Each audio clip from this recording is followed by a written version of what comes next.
கிருஷ்ணகிரி மாவட்ட ஆட்சியர் அலுவலகத்தில் மாற்றுத்திறனாளி தீக்குளித்து உயிரிழந்த சம்பவத்தை தொடர்ந்து இன்று மாவட்ட ஆட்சியர் அலுவலகத்தில் 3 அடுக்கு போலீஸ் பாதுகாப்பு ஏற்பாடு செய்யப்பட்டு தீவிர சோதனை மேற்கொள்ளப்பட்டது. கிருஷ்ணகிரி மாவட்ட ஆட்சியர் அலுவலகத்தில் வாரந்தோறும் திங்கட்கிழமைகளில் பொதுமக்கள் குறைதீர்க்கும் நாள் கூட்டம் நடைபெறுகிறது.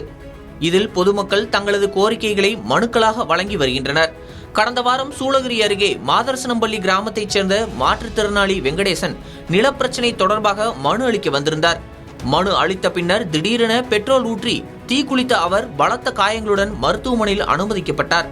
தொடர்ந்து சிகிச்சை அளிக்கப்பட்டும் பலனின்றி உயிரிழந்தது பெரும் அதிர்ச்சியை ஏற்படுத்தியது.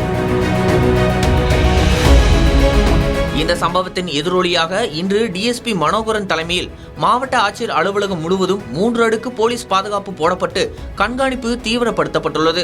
அலுவலக நுழைவாயில்கள் மற்றும் சுற்றுப்புற பகுதிகளில் போலீசார் பாதுகாப்பு பணியில் ஈடுபட்டுள்ளனர்.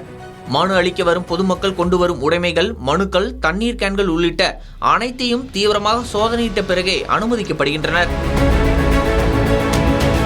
சந்தேகத்திற்கிடமான நபர்களிடம் போலீசார் விசாரணை நடத்தி வருகின்றனர். இதனால் மாவட்ட ஆட்சியர் அலுவலகத்திற்கு வரும் அரசு ஊழியர்கள் மற்றும் பொதுமக்கள் சில சிரமங்களை எதிர்கொண்டு வருகின்றனர்.